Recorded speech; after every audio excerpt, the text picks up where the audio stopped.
My name is Zelda Faye Wright, and 3 months ago, I watched my supervisor destroy what she thought was nothing but spreadsheets and meeting notes.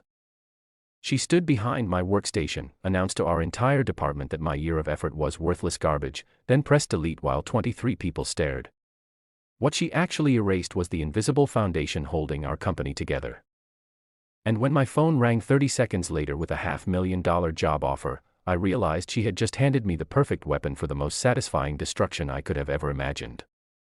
Before I tell you exactly how watching her panic became the sweetest moment of my professional life, could you please take a few seconds to hit that like button and subscribe? Because what I'm about to share will show you how one moment of cruelty can backfire in ways that seem impossible until they happen right in front of you. And trust me, you need to hear every detail of how this unfolded. Let me take you back to where this really started, because revenge stories always begin long before the actual revenge happens. 18 months ago, I joined Pemberton Analytics as a client relationship coordinator. The job description made it sound boring. Maintain communication records, schedule follow-ups, track client satisfaction metrics.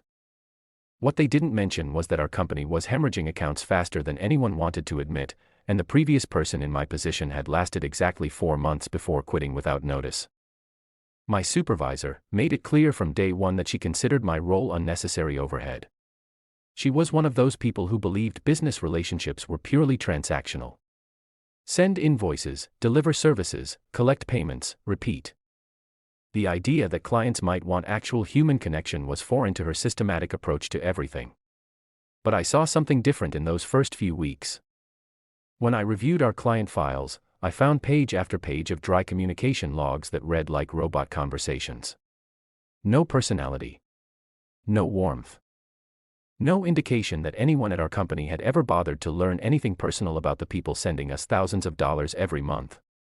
So I started doing something that seemed radical in that environment. I began treating our clients like actual human beings. When Vernon Hutchcraft, who ran a mid-sized manufacturing company, mentioned during a routine check-in call that his golden retriever had just been diagnosed with hip problems, I made a note. 2 weeks later, I followed up asking how the treatment was going. He was so surprised that someone remembered. He spent 20 minutes telling me about his weekend trip to find a specialist veterinarian. When Constance Fairweather celebrated her textile company's 15th anniversary, I sent a personalized message acknowledging the milestone and asking about her plans for growth. She ended up scheduling an additional consultation session that brought in $12,000 of unexpected revenue. These weren't grand gestures or expensive gifts. I simply listened when people shared pieces of their lives, remembered what mattered to them, and followed up in ways that showed I actually cared about their success beyond what they paid us. Quinlan never understood what I was doing. She would walk past my workstation and see me typing what looked like casual conversation notes, and I could feel her disapproval radiating across the office space. During our monthly reviews, she would flip through my activity reports with visible frustration. "Why are you spending 45 minutes on calls that should take 15?" she would ask, tapping her pen against her clipboard. "Efficiency metrics show you're processing fewer interactions per hour than optimal." I tried explaining that longer conversations were building stronger relationships, that clients were specifically requesting to work with me on new projects, that our retention rate had improved by 37% since I started personalizing our approach. But Quinoa only cared about numbers that fit her spreadsheet formulas.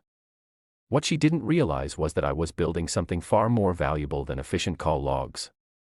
I was becoming the bridge between our company and the people who kept us in business.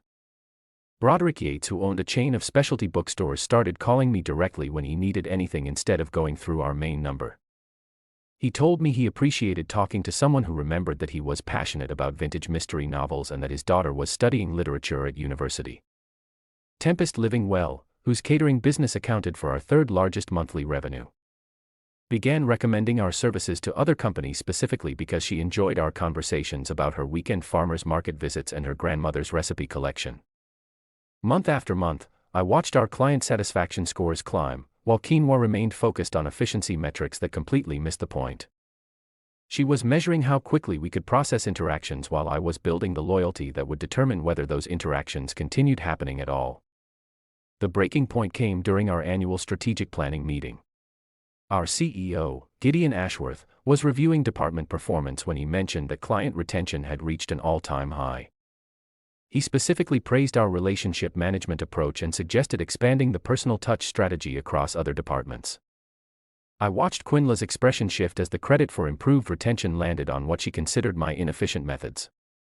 After the meeting ended, she cornered me near the supply room. "I don't know what kind of performance theater you're running," she said, her voice tight with controlled anger. "But this company succeeds on professional excellence, not social hour conversations with clients." She assigned me to complete a comprehensive audit of all client interactions over the past year, demanding detailed documentation of every communication, every follow-up note, every relationship-building effort I had made. It was clearly intended as punishment.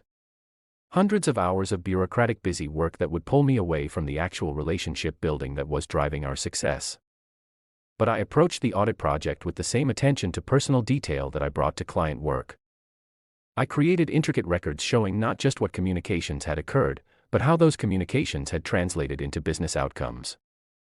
I documented the catering referrals that Tempest had generated, the expanded services that Vernon had purchased after we discussed his company's growth plans, the contract renewal that Broderick had signed early because he trusted our partnership. The finished audit was 53 pages of proof that personal attention to client relationships was directly responsible for over $200,000 in additional revenue. Every casual conversation about weekend plans or family celebrations had strengthened business ties that competitors couldn't replicate with their generic professional approach. I was proud of that audit. It represented not just a year of work, but a year of genuine connections that had transformed how our company related to the people who trusted us with their business, which made what happened next even more devastating. Quinla called an all-hands department meeting on a Tuesday morning in late autumn. She announced that we needed to review our client relationship protocols and that my audit would serve as a case study for discussion. I assumed she was finally ready to acknowledge that personal attention was driving our improved performance. Instead, she directed me to display my audit files on the main conference room screen while the entire department watched. Then she began dissecting every personal note, every conversation detail, every relationship-building effort as evidence of unprofessional boundary violations. "This is exactly the kind of inefficiency that undermines our service standards," she declared, scrolling through months of careful documentation. "Personal chit-chat about pets and hobbies has no place in business communications. These files represent a complete failure to maintain appropriate professional distance." I felt heat spreading across my neck as 23 coworkers watched her tear apart work that had generated significant revenue for our company. She was presenting my greatest professional accomplishment as a cautionary tale about what not to do. But then she did something that crossed a line I never expected her to cross. She pulled up the file containing my complete audit database, every client note, every relationship detail, every conversation record that proved how personal attention was driving our business success. Her finger moved toward the delete option while she continued talking about the need for professional standards. "This entire approach is garbage," she announced, her hand hovering over the deletion command. "Beginning today, we return to efficient, professional client communication protocols." And then she clicked delete. I watched a year of relationship building disappear from the screen. 53 pages of documented connections that had generated hundreds of thousands of dollars in revenue gone in one vindictive moment. The silence in the conference room was absolute as everyone processed what had just happened. Quinella turned away from the screen with a satisfied expression, clearly expecting me to accept this humiliation and start rebuilding my work according to her preferred methods. But she had made one crucial miscalculation.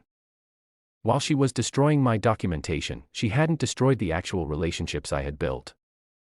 The clients who trusted me, who called me directly, who had shared personal details about their lives and businesses, those connections existed in their hearts and minds, not in our computer files.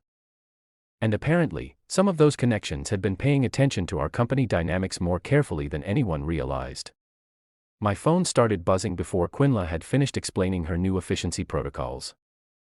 The caller ID showed Marlowe Partners, a consulting firm that had recently formed when 3 former colleagues left to start their own company. I stepped out of the conference room to take the call. My hands still shaking from watching my work get deleted in front of everyone. "Zelda," said the voice on the other end. "We've been watching what's happening at Pemberton and we want to talk." The conversation that followed would change everything. Marlowe Partners had been tracking our client retention improvements and they knew exactly who was responsible for the relationships that kept major accounts happy. They had been planning to approach me for months, but watching Quinla destroy my audit files had convinced them that timing was perfect. "We're prepared to offer you $500,000 annually to join our team," they said. "Plus equity participation and complete autonomy over client relationship strategies.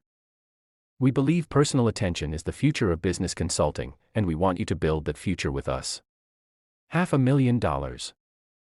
More than double my current compensation, working for people who valued exactly what Quinla considered worthless inefficiency.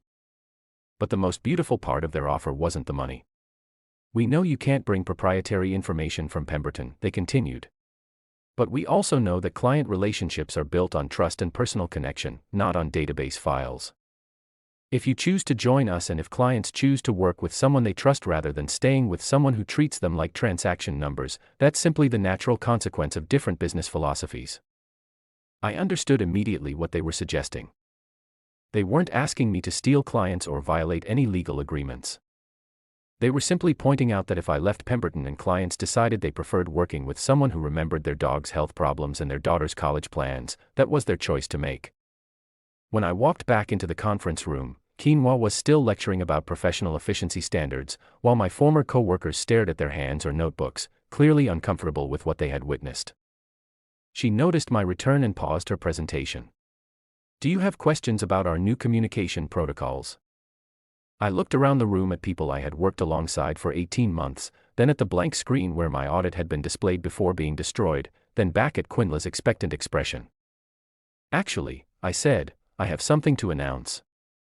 What happened next would become the most satisfying moment of my professional life. But I want to save that for the next part of this story because the revenge that followed was so perfectly orchestrated by Quinella herself that you need to hear exactly how her own actions created the domino effect that brought down everything she thought she was protecting. The beauty of what unfolded wasn't that I planned some elaborate scheme to hurt her or the company. The beauty was that by deleting my relationship-building work, she had just eliminated the only thing keeping our biggest clients from walking away. She thought she was deleting inefficient documentation. What she actually deleted was the foundation of customer loyalty that took a year to build and could disappear in a matter of weeks. And when my phone rang with that $500,000 offer, I realized she had just handed me the key to the most elegant revenge possible. Simply letting natural consequences unfold while she watched everything she thought she controlled slip away forever. "I'm resigning from Pemberton Analytics, effective immediately," I said. My voice steady despite the adrenaline coursing through my system. "I'll be joining Marlowe Partners as their Director of Client Relations." The conference room went completely silent. You could hear the air conditioning unit humming in the background and someone's pen clicking nervously against their notepad. Quinoa's expression shifted from smug satisfaction to confusion, then to something that looked almost like panic. "You can't just quit in the middle of a department meeting," she stammered, clearly thrown off by this unexpected development. "There are protocols, notice requirements, transition procedures." "Actually," I replied, pulling out my phone to show the contract offer I had just received. "My employment agreement allows for immediate resignation in cases of hostile work environment or professional misconduct. Having my work deleted in front of colleagues while being publicly humiliated qualifies on both counts." Gideon Ashworth, who had been quietly observing from the back of the room, stepped forward. "Perhaps we should discuss this privately before making any hasty decisions," but I was done with private discussions and diplomatic solutions. Quinla had chosen to humiliate me publicly, so she would get to experience the consequences just as publicly. "There's nothing to discuss," I said, gathering my personal items from the conference table. "My decision is final. I'll submit formal resignation paperwork within the hour." As I walked toward the conference room exit, I could feel 23 pairs of eyes following my movement. Some of my coworkers looked shocked, others looked impressed, and a few looked like they were reconsidering their own career choices. Quinla called after me, her voice higher than usual. "You're making a huge mistake. Marlowe Partners is a startup with no proven track record. You're throwing away job security for some fantasy about relationship building being more important than professional standards." I paused at the doorway and turned back to face her. "We'll see which approach proves more valuable." Within 24 hours, I had cleaned out my desk, completed exit interviews, and started my new position at Marlowe Partners. Their office was smaller than Pemberton's, but filled with energy and excitement about building something innovative in the consulting space. More importantly, I was finally working with people who understood that business relationships were built on genuine human connection, not efficiency metrics and standardized communication protocols. But the real validation of my decision came in the weeks that followed. As I watched the natural consequences of Quinla's actions unfold with devastating precision. I hadn't reached out to any Pemberton clients. I hadn't made sales calls or sent recruitment messages. I simply updated my professional profiles to reflect my new position and continued being the same person who had spent a year building authentic relationships with people who needed consulting services. The first call came on Thursday morning, 3 days after I started at Marlowe Partners. Vernon Hutchcraft, the manufacturing company owner whose golden retriever I had asked about during routine check-ins, called my new office number directly. "Zelda," he said. "I heard through the professional network that you've moved to a new firm. I wanted to congratulate you and ask about your new company's capabilities." We talked for an hour about his business needs, his expansion plans, and, yes, his dog's improved mobility after the specialist treatment. By the end of the conversation, he had scheduled a consultation meeting to discuss transitioning his account to Marlowe Partners. The second call came that same afternoon. Constance Fairweather, whose textile company anniversary I had celebrated, wanted to discuss her upcoming project needs with someone who understood her business philosophy. "I've been working with consulting firms for 12 years, she told me. "And you're the first person who ever made me feel like my company mattered beyond the invoice amount. If you're offering the same personal attention at your new firm, I'm interested in making a change." By the end of my first week at Marlowe Partners, I had received calls from 6 former Pemberton clients. Not because I had solicited them, but because they preferred working with someone who treated them as individuals rather than account numbers. Meanwhile, back at Pemberton Analytics, Quinla was starting to realize what she had actually deleted when she destroyed my relationship-building documentation. I heard about her growing panic through mutual connections in the professional community. Apparently, she had tried to reach out to major clients for routine check-ins, only to discover that many of them were no longer interested in continuing their contracts. When she called Vernon Hutchcraft to schedule his quarterly review, he politely informed her that he was exploring other consulting options and would not be renewing his annual agreement. When she contacted Constance Fairweather about upcoming project needs, Constance explained that she had found a consulting partner who better understood her business values. One by one, the clients I had spent a year building relationships with were making the choice to work with someone who remembered their personal details, their business challenges, and their individual communication preferences. Quinla had believed that client loyalty was tied to Pemberton's brand reputation and service quality. She was discovering that client loyalty was actually tied to the personal connections that made people feel valued and understood. The third week after my departure, I received a call that made everything clear about how devastating Quinla's decision had become. Broderick Yates, the bookstore owner who had started calling me directly instead of going through Pemberton's main number, wanted to share some information that he thought I should know. "Quinla called me yesterday," he said, asking if there were any service issues that might explain why I was considering other consulting options.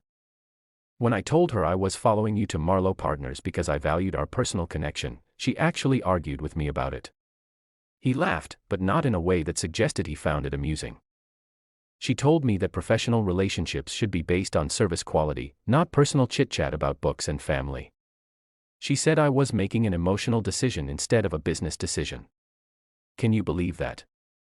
She was lecturing me about how I should choose my own consulting partners." That phone call revealed everything about why Quinla's approach was failing so spectacularly. Even when faced with the evidence that personal relationships were driving client decisions, she couldn't adjust her philosophy.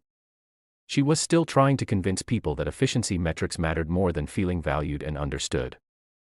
By the end of my first month at Marlowe Partners, 14 former Pemberton clients had either switched to our firm or initiated conversations about potential transitions. These weren't small accounts. They represented over 60% of Pemberton's annual revenue. I wasn't actively recruiting them. I was simply being available when they called, remembering details about their lives and businesses, and providing the same personal attention that had built our relationships in the first place. Marlowe Partners was thriving beyond their most optimistic projections, while Pemberton Analytics was experiencing the worst client retention crisis in company history. The most satisfying part wasn't the money or the professional success, though both were incredible. The most satisfying part was knowing that Quinla had created this entire situation herself through her stubborn refusal to value what clients actually wanted. She could have supported my relationship building approach. She could have learned from the improved retention rates and client satisfaction scores. She could have recognized that personal attention was generating measurable business results. Instead, she had chosen to publicly humiliate me and delete work that represented hundreds of thousands of dollars in client loyalty. Apparently believing that her efficiency-focused philosophy was more important than actual evidence of what worked. 2 months after my departure, I heard through professional networks that Gideon Ashworth had called an emergency board meeting to address the client retention crisis. Pemberton Analytics was facing the possibility of layoffs, reduced operations, and potentially selling to a larger firm to survive the revenue loss. Quinla, who had been so confident about her professional standards and efficiency metrics, was now scrambling to explain how the company had lost most of its major accounts within 8 weeks. According to sources who were still working there, she had initially tried to blame my departure for the client defections, arguing that I had somehow poisoned client relationships or violated ethical standards to steal accounts. But the timeline didn't support her accusations.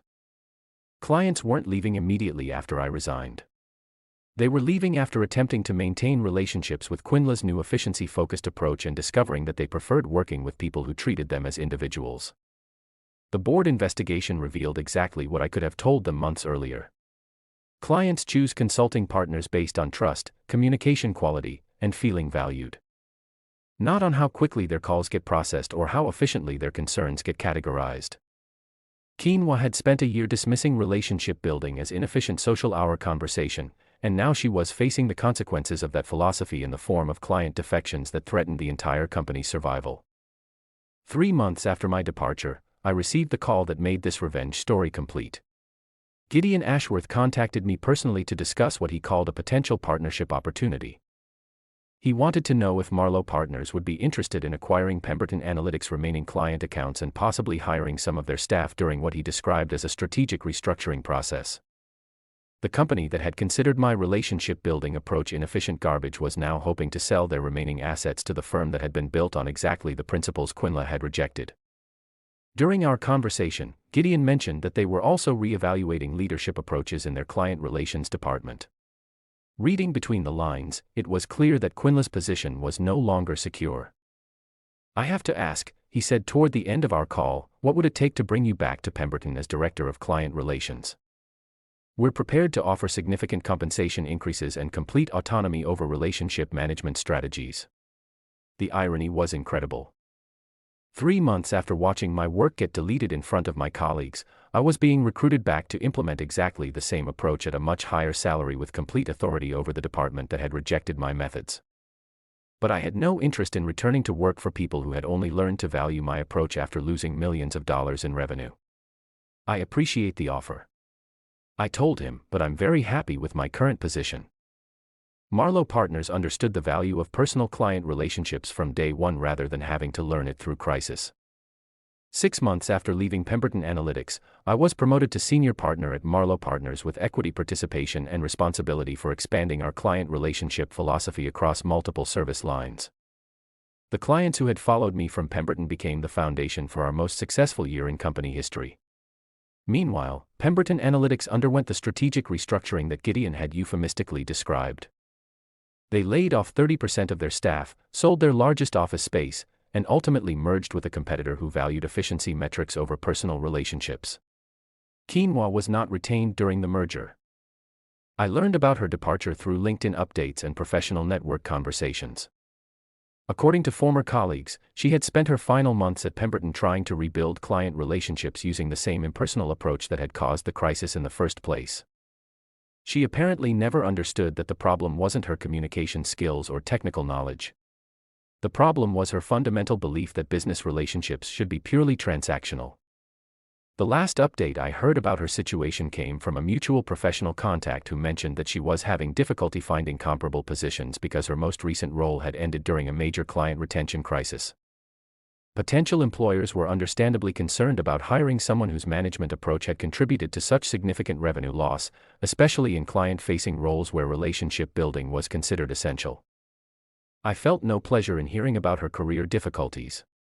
My satisfaction came from knowing that the principles she had mocked and rejected were now recognized throughout our industry as essential for sustainable business success. Every consulting firm was investing in personal client relationship strategies. Every professional development program emphasized the importance of treating clients as individuals rather than transaction sources. Every successful consulting practice prioritized exactly the approach that Quindla had considered inefficient garbage. She had been wrong about what clients valued, wrong about what drove business success, and wrong about the importance of personal connections in professional relationships. And her wrongness had been revealed not through elaborate schemes or calculated attacks, but simply through allowing natural consequences to unfold after she chose to publicly destroy work that represented the foundation of customer loyalty. The most elegant revenge is always the kind where your enemy defeats themselves through their own actions and you simply have to step aside and let their poor decisions create the destruction they deserve. Today, 2 years after watching my audit files get deleted in front of 23 colleagues, I'm running the client relations division for one of the fastest-growing consulting firms in our region. Our success is built entirely on the principle that Quindla rejected. That business relationships thrive when people feel valued, understood, and personally connected to their service providers. Every day, I get to work with clients who appreciate having their birthdays remembered, their family updates acknowledged, and their business challenges addressed with genuine personal investment in their success. And every day, I'm reminded that the best revenge against people who undervalue your contributions is simply proving them wrong through your continued success elsewhere. Quinella thought she was deleting inefficient documentation when she destroyed my relationship-building work. What she deleted was the only thing preventing her professional world from collapsing around her. Sometimes the most satisfying revenge is just letting people experience the natural consequences of their own terrible decisions while you build something better somewhere else. If this story resonated with you or if you've ever had someone undervalue work that you knew was important, I'd love to hear about it in the comments below. Sometimes the best therapy for professional betrayal is sharing stories with people who understand what it feels like to have your contributions dismissed by people who should know better. And if you enjoyed hearing about how deleting my files became the beginning of Quindla's professional downfall, please like this video and subscribe for more stories about workplace revenge that writes itself when you simply let incompetent managers face the consequences of their own poor judgment.